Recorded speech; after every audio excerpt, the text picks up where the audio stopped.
Hello दोस्तों, स्वागत है आप सभी का स्पीड अप एजुकेशन में। मैं हूं अभिषेक गौतम और ये हमारी 24th क्लास है हिस्ट्री की। इससे पहले ज्योग्राफी क्लासेस हो चुके हैं जिनके बारे में मैं रोज़ बताता हूं कि 26 ज्योग्राफी क्लासेस भी हो चुके हैं और आपकी 24 क्लासेस इसकी हो चुकी हैं। तो इस तरीके से 50 ये क्लासेस हो चुकी हैं और भी कुछ एक्स्ट्रा क्लासेस थी, तो टोटल मिला के आपको 58 क्लासेस का जन प्लेलिस्ट मिलेगा स्पीड अप एजुकेशन के थ्रू। अगर आप जाएंगे स्पीड अप एजुकेशन चैनल में, उसमें प्लेलिस्ट में अगर आप देखेंगे तो आरआरबी जेईई की प्लेलिस्ट मिलेगी आपको। आरआरबी जेईई की प्लेलिस्ट मिलेगी जहाँ पर आपको पूरी वीडियोस जो हैं प्रोवाइड करा दी गई हैं, वो आप वहाँ से जाके देख सकते हैं। जो लोग पहली बार वीडियो देख रहे होते हैं आप वहाँ से जाके देख सकते हैं। आज हम बात करेंगे मिडवेल इंडिया के एमसीक्यूज़ के बारे में। वैसे तो ये जो क्लास थी, कल लाने की पूरी प्लानिंग थी कि कल संडे को आपका एमसीक्यू प्रैक्टिस कराया जाएगा, लेकिन हम पढ़ रहे थे दिल्ली सल्तनत, और दिल्ली सल्तनत में हमारा दो डायनेस्टीज जो थी वो बच रही थी, सैयद डायनेस्टी और लोदी डायनेस्टी। तो कल की जो क्लास थी उसमें हमने सैयद और लोदी डायनेस्टी को देख लिया है। इसके बाद हमारी दिल्ली सल्तनत तक का जो पोर्शन है वो कंप्लीट हो चुका है। कुछ पोर्शन बच रहा है, जैसे कि हमारा साउथ इंडिया। ठीक है, साउथ इंडिया में उस टाइम पर या उससे पहले प्राचीन भारत में कौन कौन से राजा राज्य कर रहे थे, जिनसे क्वेश्चन पूछे जाते हैं, वो अभी बच गए हैं। उनको हम इसके बाद आने वाली क्लासेस में उनको कवर करेंगे। तो अभी हम स्टार्ट करते हैं, कुछ एमसीक्यूज जो हैं उनको देखते हैं, और आगे आने वाली जो क्लासेस है उसमें साउथ इंडिया के कुछ जो बच रहे हैं उनको कंप्लीट करेंगे। उसके बाद हमारा स्टार्ट होगा मुग़ल साम्राज्य। ठीक है, मुग़ल साम्राज्य जो है इसके बाद हम लोग स्टार्ट कर देंगे। मुग़ल साम्राज्य के साथ साथ फिर डच, इंग्लिश, इन सब का जो आना हुआ इंडिया में और जो डेवलपमेंट्स हुए फिर धीरे धीरे हिस्ट्री में आगे, वो सब देखेंगे। तो पहले हम स्टार्ट करते हैं। आज जो हम देखने वाले हैं कि एमसीक्यूज़ जो देखेंगे हम मिडवेल इंडिया से जो एमसीक्यूज़ हैं उनसे रिलेटेड कुछ क्वेश्चंस। ठीक है, तो पहला बहुत क्लासिक क्वेश्चन जो हमेशा पूछा जाता है, बार बार पूछा जाता है, मैंने बहुत बार बताया है। The very first Muslim ruler to attack India successfully and succeeded. ठीक है, जिसने भारत पर आक्रमण किया, भारत पर पहला सफल आक्रमण करने वाला मुस्लिम शासक कौन था? ऑप्शंस आपके पास है महमूद गजनवी, मोहम्मद बिन कासिम, मोहम्मद गौरी और तैमूर। तो मोहम्मद गौरी और तैमूर तो काफ़ी बाद में आए, इनको तो आप भूल जाइए, 1100 में और 1300 में। तो इनसे पहले अगर आप देखेंगे तो आया कौन? मोहम्मद गजनवी आया है और मोहम्मद बिन कासिम आया है, जिसमें मोहम्मद बिन कासिम आपका 1712 में आया, सॉरी 712 में आया। और अगर बात की जाए महमूद गजनवी की, तो महमूद गजनवी 1000 से लेकर 1027 के बीच में इसने जो है भारत पर आक्रमण किए थे। ठीक है, तो इस हिसाब से जो इसका आंसर होगा, सबसे फर्स्ट का क्वेश्चन का जो फर्स्ट आंसर होगा ये होगा आपका option number second, Mohammad bin Qasim. Mohammad bin Qasim वो पहला इन्वेडर था जो भारत पर जिसने आक्रमण किया, और ये अरब था। ठीक है, अरबी था। उसके बाद तुर्की आए थे। ठीक है, तो ये अरब आक्रमण किया, जो पहला मुसलमान आक्रमण करने वाला, जिसने सक्सेसफुली इंडिया में जो है सक्सेस पाई थी। ठीक है, व्हाट इज़ ज़कात इन इस्लाम? ये क्वेश्चन जो है जो आपकी क्या कहते हैं मिडवेल इंडिया की जो हिस्ट्री है उसमें ही पूछा जाएगा, क्योंकि आप उसी में आकर इसको पढ़ते हैं। वैसे मैंने इसको आपको क्या कहते हैं, जब रिलीजन्स पढ़ाए थे, जब धर्म पढ़ाए थे, तब इस्लाम पढ़ा दिया था। शायद वहाँ पर ये चीज़ मैंने बताना भूल गया हूँगा, तो मैं सोचा यहाँ पर आपको इंक्लूड कर ली जाए कि इस्लाम में ज़कात का मतलब क्या होता है। तो वैसे तो इस्लाम में बहुत सारी चीज़ें होती हैं जो आपसे पूछी जा सकती हैं, लेकिन यहाँ पर हम बात करने वाले हैं किसके बारे में? ज़कात। ऑप्शंस क्या हैं आपके पास?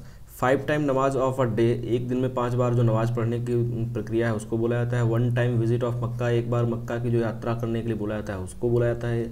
या फिर 2% जो इनकम है उसको डोनेट करने के लिए बात की जाती है पुअर्स में।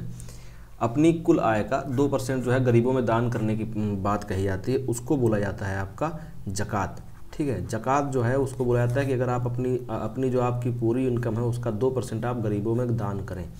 ये इस्लाम में बोला जाता है। ऐसे ही इस्लाम में और भी बहुत सारी टर्मिनोलॉजी है, जैसे हज। हज क्या होता है? एक बार मक्का की जो यात्रा है उसको बोला जाता है हज। ठीक है, फिर उसके बाद अगर बोला जाए 5 टाइम नमाज ऑफ अ डे, 5 बार नमाज पढ़ने को जो है उसको बोला जाता है नमाज ही, वो तो नमाज ही होता है एक तरीके से, 5 बार जो नमाज पढ़ते हैं आप। इसके अलावा और भी कुछ चीज़ें होती हैं, जैसे कलमा। कलमा का मतलब क्या है? तो कलमा का एग्जैक्टली मतलब यही होता है कि अल्लाह एक है और मोहम्मद उसके पैगंबर थे। ठीक है, कलमा का मतलब एग्जैक्टली यही होता है। तो इतनी जो जानकारी है इस्लाम धर्म के बारे में शायद आपके लिए काफ़ी है। फिर बात करें, वैसे भी रमज़ान के बारे में तो खैर आप जानते ही हैं। रमज़ान एक पवित्र महीना होता है जिसमें रोज़े रखे जाते हैं। रोज़ा का मतलब होता है एक तरीके से व्रत होता है। जैसे हिंदुओं में व्रत रखे जाते हैं, ऐसे ही मुसलमानों में क्या कहते हैं, रोज़ा रखा जाता है। सॉरी, तरीक़ों में डिफरेंस होता है। जैसे इस्लाम में जो रोज़े रखे जाते हैं उनका थोड़ा तरीका अलग है, हिंदू धर्म में जो व्रत किया जाता है, जैसे नवरात्रि में किए जाते हैं और भी बहुत सारे व्रत रखे जाते हैं, तो उनके तरीके अपने अपने अलग हैं। ठीक है, वहाँ से क्वेश्चन नहीं पूछा जाएगा, ज़्यादा से ज़्यादा ये पूछ लिया जाएगा रमज़ान होता क्या है। ठीक है, बढ़ते हैं नेक्स्ट क्वेश्चन की तरफ। नेक्स्ट क्वेश्चन जो हमारा है, किताब उल हिंद, जो किताब उल हिंद थी या तहरीक हिंद जो बुक है वो किसने लिखी थी? Kitab ul Hind book written by Firdausi, Alberuni, Amir Khusro या फिर गुलजार। गुलजार तो आज के टाइम के कवि हैं हिंदी, तो यहाँ पर ऑप्शन नहीं होना चाहिए था।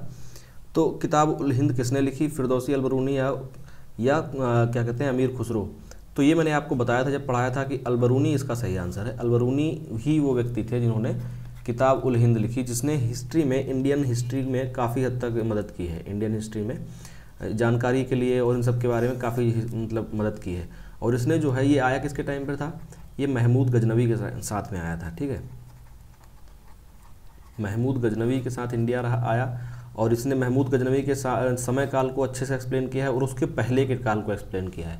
महमूद गजनवी का पूरा टाइम पीरियड ये एक्सप्लेन नहीं कर पाया, लेकिन महमूद गजनवी से पहले और इसके उसके साथ में जो चीज़ें हुई घटित हुई हैं, इंडिया से अलग, मतलब ये गजनी में लाया गया था। ये दास था पहले जो खरीद के गजनी लाया गया था।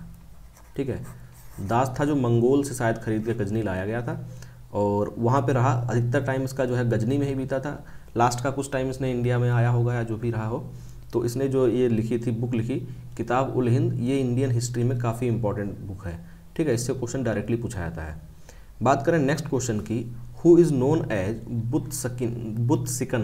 बुतसिकन के बारे में मैंने आपको बोला ही था कि बुतसिकन किसको कहा जाता है। बुतसिकन का मतलब क्या होता है? Destroyer of idols in Indian history. भारतीय इतिहास में बुतसिकन या मूर्ति भंजक किसको कहा जाता है? ऑप्शन है आपके पास, तैमूर, मोहम्मद बिन कासिम, औरंगजेब या महमूद गजनवी। तो जो दूसरा इन्वेडर था, जो सक्सेसफुल इन्वेडर दूसरा था महमूद गजनवी, जो सबसे ज़्यादा फेमस हुआ है, इसने टोटल 17 आक्रमण किए थे। ठीक है, इसने टोटल 17 आक्रमण किए थे, जिसमें बहुत सारे फेमस आक्रमण भी हैं, जिसमें एक आता है आपका सोमनाथ के मंदिर पर। ठीक है, सोमनाथ के मंदिर पर जो आक्रमण हुआ था वो सबसे ज़्यादा फेमस हुआ था। तो महमूद गजनवी को ही बोला जाता है मूर्ति भंजक। इसने बहुत सारी मूर्तियों को खंडित किया था। खंडित करने का मतलब मैंने आपको बताया ही था कि खंडित करने का मतलब होता क्या है। किसी मूर्ति का कोई भी एक हिस्सा आप तोड़ देते हैं तो ऐसा मान लिया जाता है कि मूर्ति खंडित हो गई है। ठीक है, बढ़ते हैं नेक्स्ट क्वेश्चन की तरफ। नेक्स्ट क्वेश्चन जो हमारा है, Bakhtiyar Khilji was commander of the army of, किसकी सेना का? बख्तियार खिलजी जो है किसकी सेना का सेनापति था? ऑप्शन है आपके पास, मोहम्मद गौरी, मोहम्मद गजनवी, अलाउद्दीन खिलजी और जलालुद्दीन खिलजी। तो यहाँ पर अगर बात की जाए तो आपको अगर याद हो, कुछ ऑप्शन से एलिमिनेट करना चाहें तो आप एलिमिनेट कर सकते हैं। अलाउद्दीन खिलजी का सेनापति कौन था? मलिक गफ्फूर। ठीक है, तो इसका तो ये नहीं हो सकता। अलाउद्दीन जो खिलजी है उसका जो सेनापति था उसका नाम क्या था? मलिक गफ्फूर। बाकी महमूद गजनवी और इन सब के सेनापतियों के बारे में उतना ज़्यादा एक्सप्लेनेशन मिलता भी नहीं है। मोहम्मद गौरी का जो सेनापति था उसका नाम था बख्तियार खिलजी। ठीक है, तो इसका जो सही आंसर है वो है मोहम्मद गौरी।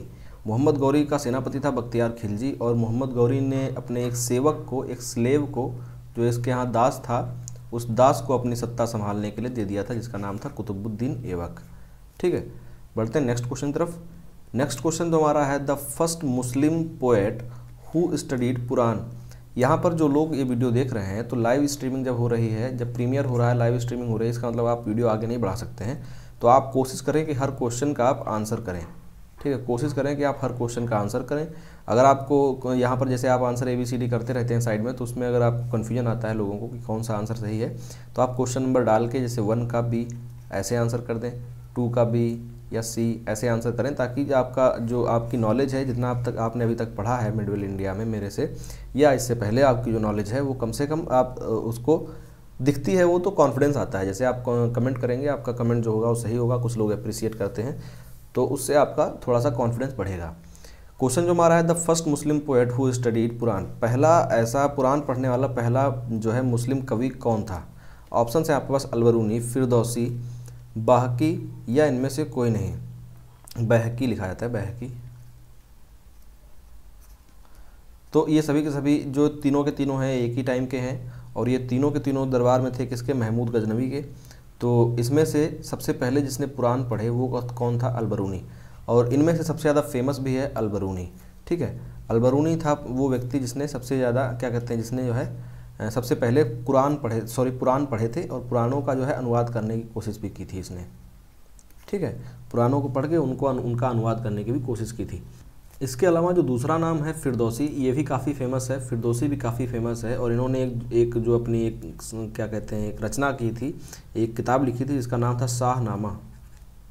ठीक है, शाहनामा नामक किताब लिखी थी। और दूसरा जो इनके हिस्से एक और कृत्य है वो ये है कि इनको फारसी भाषा का जनक या फारसी भाषा का फादर भी कहा जाता है, संस्थापक कह सकते हैं इसको, कि ये फाउंडर था आपका फारसी लैंग्वेज का। फारसी को अगर आप इंग्लिश में लिखेंगे तो पर्सियन लिखा जाएगा। ठीक है, पर्सियन जो लैंग्वेज थी उसका जो संस्थापक था आपका वो था फिरदौसी।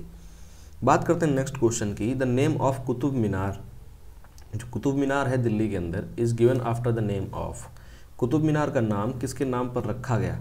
दिल्ली में जो कुतुब मीनार बना हुआ है उसका जो नाम है वो किसके नाम पर रखा गया? ये जो है थोड़ा सा ट्रिकी क्वेश्चन है। अधिकतर लोग इसमें जो है अगर पढ़े नहीं होंगे कहीं ना कहीं तो क्वेश्चन का आंसर गलत कर देते हैं।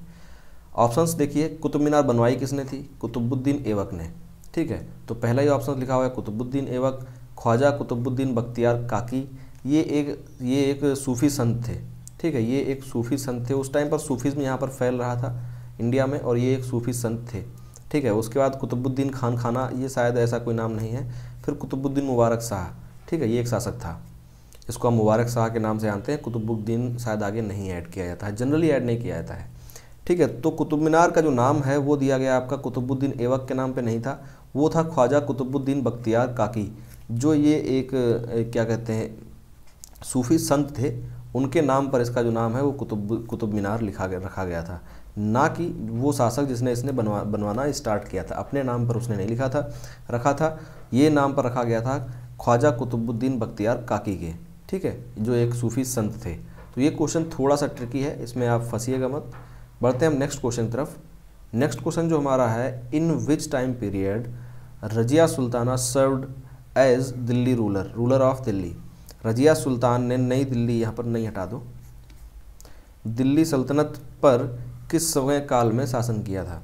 ऑप्शंस आपके पास हैं 1210 से 1214, 1236 से लेकर 1244, 1236 से लेकर 1240 या 1320 से लेकर 1324 तक। तो अब आप एक बार फिर से देखिए, जो मैं अभी तक पढ़ाया था आपको, इतना पढ़ा चुका हूँ, उसमें आप नोटिस करिए कि मैंने जो टाइमलाइन बताई थी उसमें ये कहाँ पर लाई करते हैं। हम बात कर रहे हैं रजिया सुल्तान की। ठीक है, तो यहाँ पर गौर करने वाली जो बात है वो ये है कि सबसे पहली बात तो बात हो रही है दिल्ली सल्तनत की। तो दिल्ली सल्तनत से पहले मत जाइए, पहली बात तो दिल्ली सल्तनत में आ जाइए। दिल्ली सल्तनत स्टार्ट कब से हुई? 1206 से, कुतुबुद्दीन ऐबक के साथ। अब अगर आपको पता है कि रजिया सुल्तान कौन थी, रजिया सुल्तान इल्तुतमिश की बेटी थी। ठीक है, इल्तुतमिश जो है उसकी बेटी थी। तो इल्तुतमिश की बेटी थी, तो अब आप याद करिए कि मैंने आपको जो बताया था कि 1206 से कुतुबुद्दीन ऐबक बना शासक, 1210 तक रहा। उसके बाद बीच में एक साल का डिस्टर्बेंस रहा, और उसी साल में 1210 में ही इल्तुतमिश गद्दी पर बैठा। और इल्तुतमिश ने कब तक शासन किया? 1236 तक। ठीक है, इल्तुतमिश वहाँ से 1210 से लेकर 1236 तक इल्तुतमिश शासन करेगा। इल्तुतमिश के शासन करने के बाद जब इल्तुतमिश एक्सपायर हुआ तो उसका जो बड़ा बेटा था वो भी साथ में एक्सपायर हो चुका था उससे पहले ही। तो यहाँ पर योग्य शासक कोई नहीं बचा था। तो उस टाइम पर फिर क्या हुआ, उस बीच में आराम शाह, क्या कहते हैं आपका फिरोज शाह, रुकनुद्दीन फिरोज शाह बना पहले शासक, जिसको बना दिया गया था। और फिर रुकनुद्दीन फिरोज शाह को हटाकर जो है जनता ने हटा दिया उसको, और रजिया सुल्तान जो है वो शासक बनी। तो 1236 में रजिया सुल्तान शासक बनी। और रजिया सुल्तान के बारे में मैंने आपको बताया था कि इनका जो शासनकाल था वो 4 साल ही रहा था। मैंने ये पॉइंट अलग से लिख के बताया था कि सब लोग इसके खिलाफ हो गए थे। जो बड़े अमीर लोग थे, जो अमीर थे, मतलब अमीर लोग का मतलब वो नहीं है कि जो पुअर नहीं है या पैसों से अमीर हैं। अमीर का मतलब दिल्ली सल्तनत में होता था वो लोग जो वर्चस्व वाले हैं, जो वर्चस्व रखते हैं मुस्लिम उसमें बिरादरी में, पूरा वर्चस्व जो रखते हैं उनको बुलाता था अमीर। तो अमीर इनसे खुश ना होने के बावजूद भी जो है ये 4 साल तक, कम से कम 4 साल तक शासन करने में सक्सेसफुल रही। तो 36 से लेकर 1240 तक इन्होंने शासन किया था दिल्ली सल्तनत के ऊपर। तो अब आप देख लीजिए 36 से लेकर 40 तक का ऑप्शन नंबर 3, 1236 से लेकर 40 तक इन्होंने शासन किया दिल्ली सल्तनत पे। इस टाइप के जो क्वेश्चंस हैं वो बहुत फेमस राजाओं के बारे में पूछे जाएंगे, जो बहुत ज़्यादा फेमस हैं। और रजिया सुल्तान बहुत ज़्यादा फेमस है, भले 4 ही साल इन्होंने शासन किया है, लेकिन ये फेमस बहुत है हिस्ट्री में। ठीक है, बात करते हैं नेक्स्ट क्वेश्चन की। नेक्स्ट क्वेश्चन जो हमारा है, what does word iqta means in Arab language. Arabi भाषा के अंदर शब्द इक्ता का है मतलब क्या है? इक्ता जो शब्द है उसका मतलब क्या होता है? ये मैंने आपको बताया था कि एक इक्ता प्रणाली स्टार्ट की गई थी, इक्ता प्रथा स्टार्ट की गई थी। उसका मतलब क्या था? उसका मतलब ये था कि जैसे जो लोग सेना में थे या जब जब युद्ध जीत के आते थे या सेना में कुछ वर्चस्व भरा काम करने वाले जो लोग थे, उनको भूमि दान में दी जाती थी। ठीक है, भूमि दान में देने का सिस्टम शुरू किया गया था, उसको बुलाया जाता था इक्ता प्रणाली। और ये इक्ता प्रणाली शुरू करने वाला व्यक्ति, शासक जो था, उसका नाम क्या था? वो था इल्तुतमिश। ठीक है, इल्तुतमिश ने है जो इक्ता प्रणाली स्टार्ट की थी। जिनको मिलती थी भूमि दान में उनको क्या कहा जाता था? उनको बुलाया जाता था इक्तादार। जिनको भूमि दी जाती थी उनको बुलाया जाता था इक्तादार। तो इसका मतलब क्या होता है? अब यहाँ पर देख रहे होंगे आप, सब कुछ भूमि से रिलेटेड है। ऑप्शंस आपके पास है land artillery system, a soldier या लैंड रेवेन्यू सिस्टम। तो इसमें दो ऑप्शंस तो आप आसानी से हटा सकते हैं, तोप खाने की प्रणाली या एक सैनिक। ये तो नहीं हो सकता। इसका मतलब भूमि या राजस्व, ये दो इसके हो सकते हैं, लेकिन इसका एग्जैक्टली मतलब जो होता है अरबी लैंग्वेज में, वो होता है भूमि, मतलब मिट्टी। आपकी जो मिट्टी है वो अरबी लैंग्वेज में इक्ता बोली जाती है। तो इसका जो आंसर हो जाएगा आपका ऑप्शन नंबर फर्स्ट हो जाएगा। ठीक है, फर्स्ट इसका राइट आंसर है। बात करते हैं नेक्स्ट क्वेश्चन की। नेक्स्ट क्वेश्चन जो हमारा है, which ruler establish Chahalgani a group of 40 people in his court. किस शासक ने अपने दरबार में चहलगानी 40 लोगों का समूह जो होता है उसको बनाया था? तो ऑप्शंस आपके पास हैं कुतुबुद्दीन ऐबक, रजिया सुल्तान, इल्तुतमिश और फिरोज शाह तुगलक। फिरोज शाह तुगलक जो है, इसने चहलगानी को ख़त्म करने की कोशिश की थी और उनको एक तरीके से नष्ट करने की कोशिश की थी। उनकी जो वैल्यू थी थोड़ा सा कम करने की कोशिश की थी, ना कि उसको बनाया था। रजिया सुल्तान चहलगानी में फंस गई थी। ये लोग जो हैं, इन्होंने मिलकर ही रजिया सुल्तान को बहुत डिस्टर्ब किया था और इंटरनल पॉलिटिक्स बहुत ज़्यादा की थी। कुतुबुद्दीन ऐबक के टाइम पर ये नहीं था। तो इसका जो सही आंसर है वो है इल्तुतमिश। इल्तुतमिश ने ही इक्ता प्रणाली शुरू की और इल्तुतमिश ने जो है आपका चहलगानी बनाया। चहलगानी जिसमें 40 लोग हुआ करते थे। चहलगानी या इसको चालीसा भी बोला जाता है। ठीक है, चालीसा भी बोला जाता है। इसमें 40 लोगों का इसने समूह बनाया था। वो 40 लोग जो हैं वो उनके ही गुलाम हुआ करते थे उस टाइम, मतलब जो उसके यहाँ रहते थे। उन्हीं में से जो कुछ नोबल लोग थे, जो कुछ समझदार लोग थे, जिनकी समझ अच्छी थी, पॉलिटिक्स की समझ अच्छी थी, या जिसको राजा अपने लायक समझता था कि हाँ उनसे कोई बात पूछी जाए, उनसे सलाह मशवरा किया जाए, तो वो उसने एक ग्रुप बनाया था जिसको बोलते हैं चहलगानी। ठीक है, इसके अलावा अगर इल्तुतमिश की एक और उपलब्धि की बात की जाए तो उसने दो जो हैं आपके वो चलाए थे सिक्के। एक का नाम था टका और दूसरे का नाम था जीतल। ठीक है, टका आपका जो था वो चांदी का हुआ करता था, टका चांदी का होता था, और जो जीतल है वो पीतल का होता था। ठीक है, ये दो सिक्के इसने पीतल नहीं, तांबे का हुआ करता था। तांबे का और चांदी के दो सिक्के इसने स्टार्ट किए थे, टका और जीतल। ये क्वेश्चन भी हिस्ट्री में बार बार रिपीट होता रहता है। बात करते हैं नेक्स्ट क्वेश्चन की, who was the founder of Khilji dynasty. सीधे सीधे क्वेश्चन पूछ लिए जाते हैं ऐसे कि खिलजी डायनेस्टी का जो संस्थापक है वो कौन था। ऑप्शन है आपके पास गयासुद्दीन खिलजी, अलाउद्दीन खिलजी, खुसरो खां या जलालुद्दीन फिरोज खिलजी। अब यहाँ पर जो ऑप्शंस दिए हुए हैं उनमें आप ध्यान से देखिए कि गयासुद्दीन तुगलक था, तुगलक था, ना कि खिलजी था। और एक गयासुद्दीन बलवन भी था। तो गयासुद्दीन के अगर नाम की बात करेंगे तो गयासुद्दीन नाम के दो लोग हुए। एक तो हुआ बलवन, जिसने बलवन साम्राज्य की स्थापना की, और एक हुआ गयासुद्दीन तुगलक, जिसने तुगलक जो साम्राज्य है उसकी स्थापना की। गयासुद्दीन खिलजी नाम का ऐसा व्यक्ति इसमें नहीं था। ठीक है, अलाउद्दीन खिलजी मैंने आपको बताया कि सेकेंड रूलर था अपने डायनेस्टी का और सबसे पावरफुल रूलर था। खुसरो खां इसका लास्ट रूलर था, इस खिलजी डायनेस्टी का लास्ट रूलर था। तो इसकी स्थापना करने वाला फाउंडर कौन था? वो था जलालुद्दीन फिरोज खिलजी। इसका पूरा नाम है जलालुद्दीन फिरोज खिलजी। अधिकतर जगहों पर आपको फिरोज जो है वो लिखा नहीं मिलता है, फिरोज नहीं लिखा मिलेगा, जलालुद्दीन खिलजी डायरेक्टली लिखा मिलता है। ठीक है, तो जलालुद्दीन खिलजी जो है उसने स्थापना की थी आपके खिलजी डायनेस्टी की। ठीक है, बात करते हैं नेक्स्ट क्वेश्चन की। नेक्स्ट क्वेश्चन में हमारा क्या है कि हु इज़ कॉल्ड हजार दिनारी। हजार दिनारी किसको कहा जाता है? ये मैंने अच्छे से एक्सप्लेन किया था आपको कि हजार दिनारी किसको कहा जाता है। हजार दिनारी किसको कहा जाता है? ऑप्शन है आपका सलाउद्दीन खिलजी, कुतुबुद्दीन ऐबक, मलिक गफ्फूर और मलिक मोहम्मद जायसी। तो मैंने आपको बताया था कि हजार दिनारी बोला जाता है किसको? मलिक गफ्फूर को। रीज़न क्या है? इसको गुजरात से ख़रीदा गया था 1000 दिनार में। 1000 दिनार में इसको जो है आपके गुजरात से ख़रीद के लाया गया था, इसीलिए इसका नाम जो है वो पड़ गया था हजार दिनारी। और ये किसका सेनापति था? ये अलाउद्दीन खिलजी का सेनापति था। अलाउद्दीन खिलजी का यह सेनापति था जिसने अलाउद्दीन को साउथ इंडिया में अपना राज्य बढ़ाने में बहुत मदद की थी। मदद क्या की थी ये कह सकते हैं आप कि पूरा का पूरा साउथ इंडिया जो है, जितने जहाँ तक अलाउद्दीन खिलजी की सेनाएं पहुँची वो इसी के नेतृत्व में पहुँची, और अलाउद्दीन खिलजी तो वहाँ पर गए भी नहीं थे। तो इसलिए इनका अलाउद्दीन खिलजी का ये सेनापति था और काफ़ी इंपॉर्टेंट व्यक्ति था इसके दरबार के अंदर। बात करते हैं नेक्स्ट क्वेश्चन की, सिरी fort and Hauz Khas were constructed bye.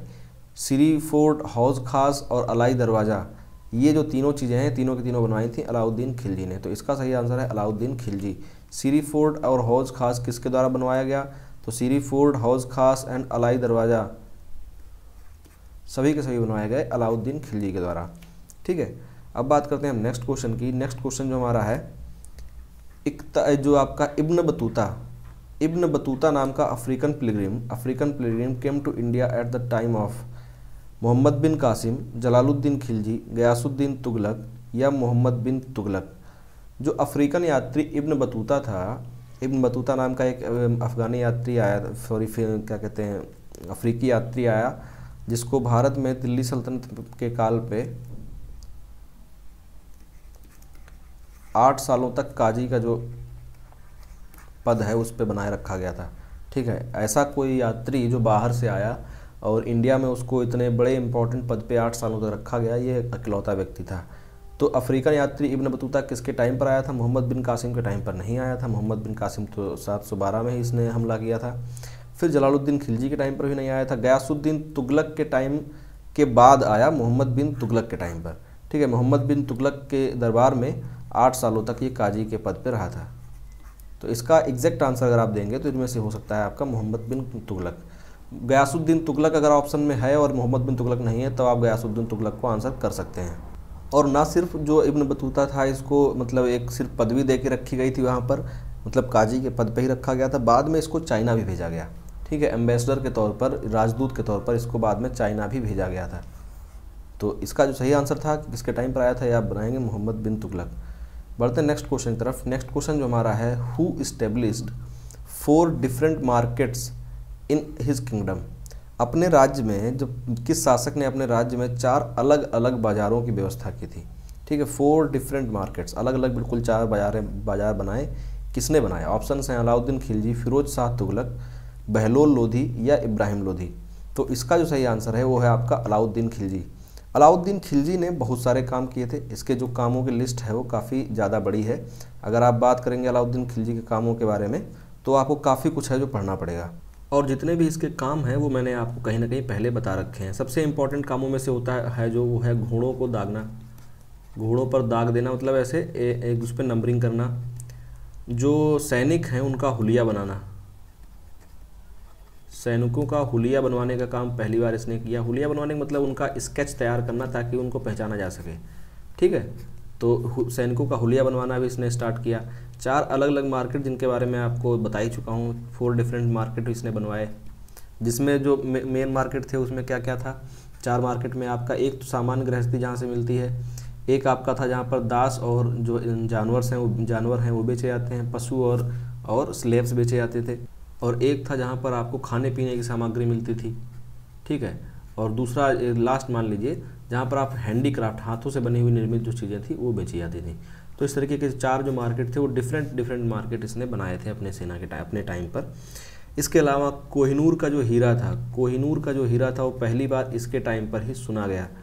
Kohinoor के हीरे के बारे में हिस्ट्री में सबसे पहली बार इसी के टाइम सुना गया, जब इसने तेलंगाना पर, इसका जो सेनापति था मलिक गफ्फूर, उसने तेलंगाना पर जब इसने हमला किया तो तेलंगाना का जो राजा था, क्या कहते हैं, उसका नाम था प्रताप रुद्रदेव द्वितीय।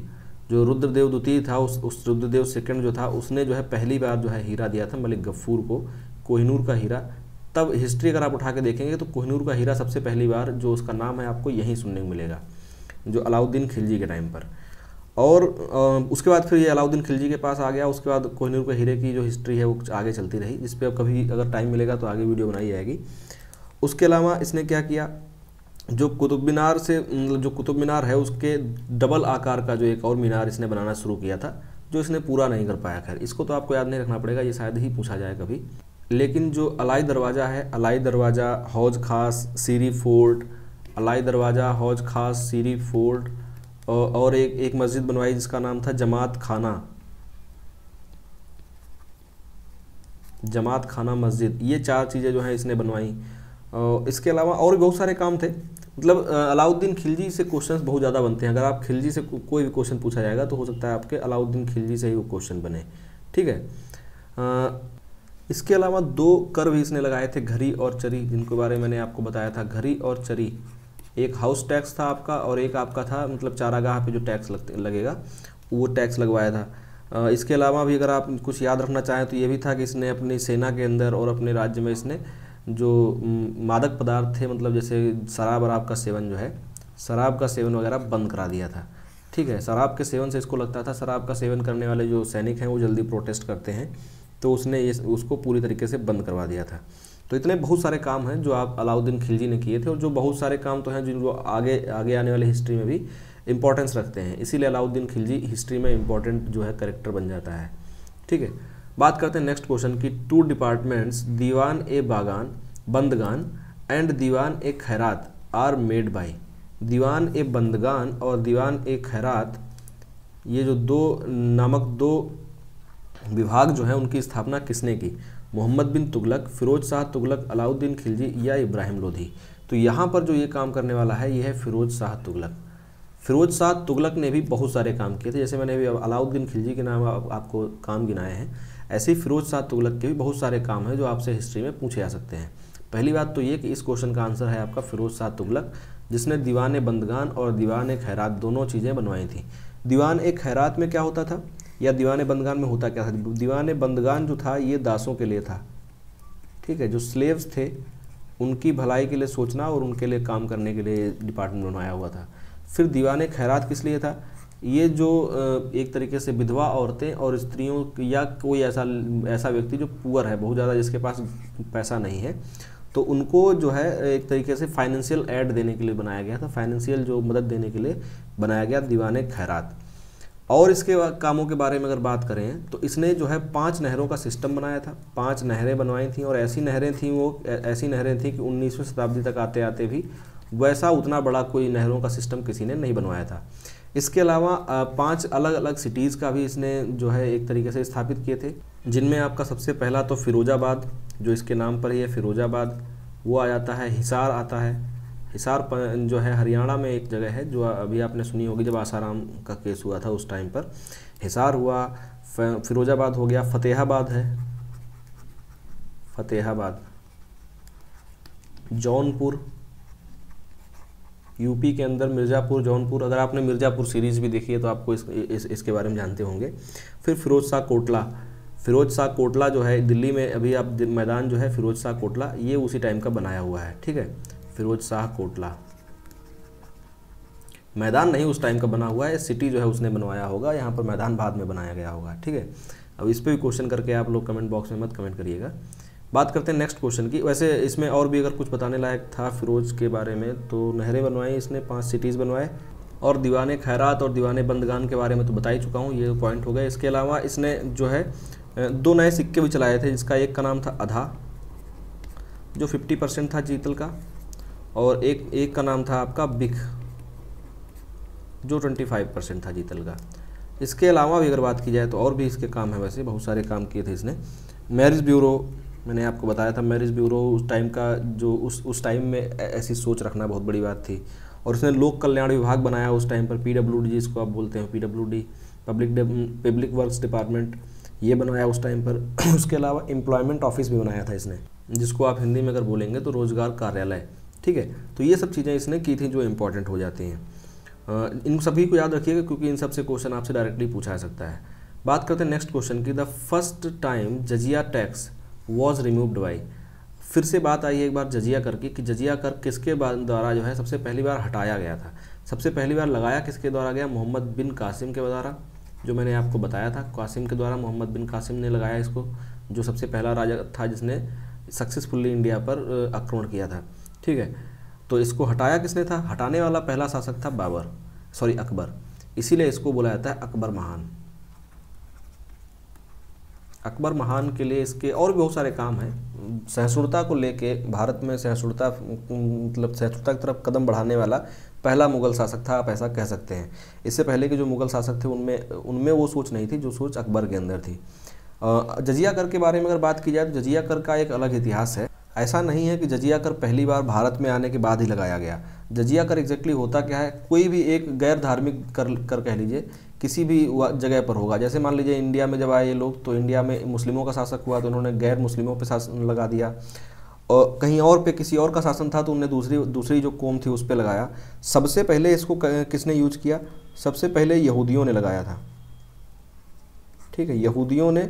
और जो आपके ईसाई हैं, सबसे पहले ईसाइयों और यहूदियों ने ये कर जो है वसूलना स्टार्ट किया था। उसके बाद फिर भारत में आने के बाद जो है मुस्लिम शासकों ने इंडिया में हिंदुओं पर लगाना शुरू कर दिया, ठीक है। ये जब सब कुछ चलता रहा, फिर मोहम्मद बिन कासिम जो है सिंध प्रांत में जो है उसने जो कुछ प्रांत मिले हुए थे वहाँ पर उसने क्या किया था, कुछ प्रांतों को जजिया कर से मुक्त कर दिया था। लेकिन अगर ओवरऑल बात की जाए तो ओवरऑल इंडिया में जो जिसने जजिया कर से मुक्त किया पूरी तरीके से वो था अकबर। मोहम्मद बिन कासिम था उसने कुछ प्रांतों पर लगाया लेकिन कुछ प्रांतों पर से हटा दिया था, ठीक है। और उसमें भी हटाया किन पे था, सब पे नहीं हटा दिया था। मोहम्मद बिन कासिम ने जिसने हटाया कर कुछ जगहों पर, तो उसने सब पे से नहीं हटाया था, उसने ब्राह्मणों पे से हटाया, ब्राह्मणों को उससे अलग रखा, और जो लूले लंगड़े लोग थे उनको अलग रखा, जिनको बोलते हैं स्पेशली एबल जो लोग होते हैं उनको हटा रखा था। तो ये कुछ चीज़ें थी, लेकिन कम्प्लीटली जो इंडिया में जिसने जजिया कर हटाया वो था अकबर, ठीक है। बात करते हैं नेक्स्ट क्वेश्चन की, और ये भी जाते जाते बता देता हूँ कि जब अकबर ने हटा दिया था तो उसको वापस लागू करने वाला था औरंगजेब, ठीक है। बीच में जहांगीर और शाहजहां इन लोगों ने वापस से लगाया नहीं था, औरंगजेब ने जो है उसको जजिया कर को वापस से फिर से लगा दिया था। तो बात करते हैं नेक्स्ट क्वेश्चन की, जो हमारा लास्ट क्वेश्चन है, ये 19वां क्वेश्चन है, हमारा लास्ट क्वेश्चन है। The only ruler of Delhi Sultanate who died in a war, किसी युद्ध में मरने वाला सबसे अकेला और इकलौता जो शासक था पूरी दिल्ली सल्तनत का, वो कौन था। फिरोज शाह तुगलक, अलाउद्दीन खिलजी, या इब्राहिम लोधी, या फिर आपका अलाउद्दीन आलम शाह। तो इसमें जो सही आंसर है वो है आपका इब्राहिम लोधी। लोधी वंश का और दिल्ली सल्तनत का अंतिम शासक, लोधी वंश का और दिल्ली सल्तनत का, क्योंकि दिल्ली सल्तनत में लोधी वंश सबसे लास्ट में आया और उसका लास्ट शासक था आपका इब्राहिम लोधी। तो इनमें से सबसे लास्ट जो शासक था आपका इब्राहिम लोधी, वो मारा गया था बाबर के साथ युद्ध लड़ते हुए, पानीपत के प्रथम युद्ध में, पानीपत के फर्स्ट युद्ध में, जो फर्स्ट बैटल हुई पानीपत की, उसमें इब्राहिम लोधी मारा गया था। ये क्वेश्चन काफ़ी रेगुलर सा क्वेश्चन है, बहुत बार पूछ लिया जाता है, तो इसका सही आंसर होगा आपका इब्राहिम लोधी, ठीक है। तो इस तरीके से आज के जो क्वेश्चंस थे एमसीक्यूज वो मैंने आपको एक्सप्लेन कर दिए हैं, लगभग सभी क्वेश्चन एक्सप्लेन कर दिया हूँ। बात करता हूँ कल के क्विज़ की। कल के जो क्विज़ के क्वेश्चंस थे, आज एमसीक्यूज थे तो आज क्विज़ नहीं रहेगी इसमें। जो लोग बाद में वीडियो देख रहे हैं तो वो लोग अपने कमेंट बॉक्स में आप चाहें तो जो क्वेश्चंस मैंने बताए हैं उनके कमेंट बॉक्स में आंसर आप कमेंट कर सकते हैं मेरे बताने से पहले, या देखने के बाद भी करेंगे तब भी कोई नुकसान नहीं है। लेकिन कोशिश करें कि बिना देखे वीडियो पॉज करके एक बार आप कमेंट बॉक्स में कमेंट करें अपने सही आंसर्स को।